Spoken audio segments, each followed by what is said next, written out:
So it's been about 2 days since I made the video on Monday talking about the whole grand final saga for the A-League, and ever since those 2 days have started, oh boy, it's gotten worse, and a lot has developed. So basically, all of the supporter groups and the active support for every team in the A-League have come out against this.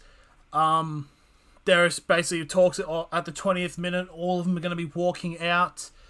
I think the Jets are the only ones that they're not actually walking out of the stadium, but there is a good reason for this, is because since this is the last home game before Christmas, there has been a tradition over the last couple of years for the Jets of a teddy bear toss to basically donate toys to kids in hospital, so they can't exactly walk out. So they are walking off from where they would normally stand and basically going off camera, which is the Western Grandstand. Basically the Melbourne Derby on Saturday. The OSM and the City Football Terrace have both announced that they are walking out of the 20th minute. OSM have announced that if Victory do end up playing in finals, they will not be going to any of the matches, whether it be home or away. And the City Football Terrace have announced they're not going to any game, period, after the Melbourne Derby.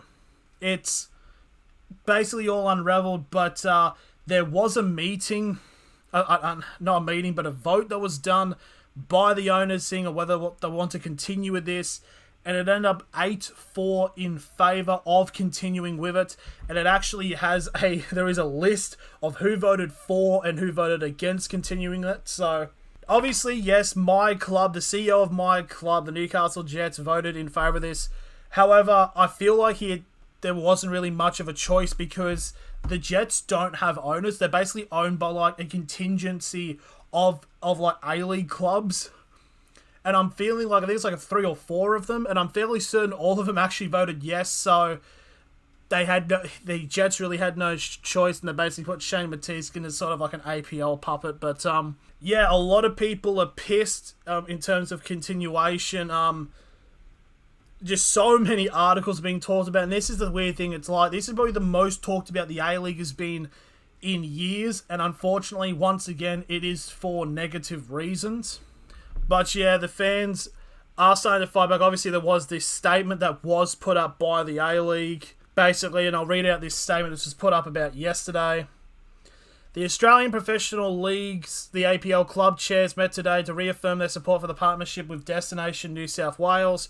As a result of the consensus achieved in this meeting, APL is committed to this new and significant partnership and the resulting generation of important new funds for football, all of which will be invested into the growth of the game. No, it won't. We believe in the potential of Australian football to close the gap on professional football in other parts of the world. We thank Destination New South Wales for sharing in that belief and our strategy to continue to grow the Australian professional game.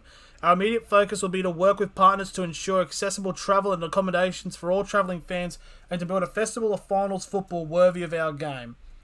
Signed, Paul Lederer, chairman of the APL. So, and actually at the bottom of it, it used to have all the CEOs. Well, yeah, it turns out most of them they actually deleted this post and then re-uploaded it without the owners there, because obviously there was a bit of contentiousness with the voting. So they've doubled down.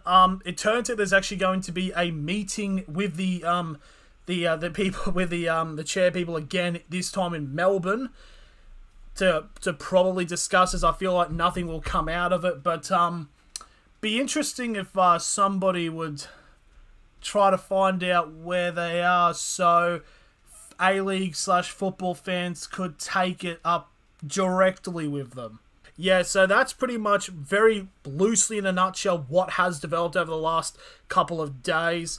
Obviously, it's a few days before the round even starts, with Brisbane and the Jets being the first game in Newcastle, so it'll be interesting to see how this all develops. I will be going to the game against Brisbane and probably, I don't know, make a video out of it, have a GoPro strapped to my chest, something like that, I don't know, to capture what is the overall view of this. But yeah, that's going to be the end of the video. There'll probably be more updates over the next coming days, so I'll try to keep everyone like who isn't really paying that much attention to it in the loop. So yeah.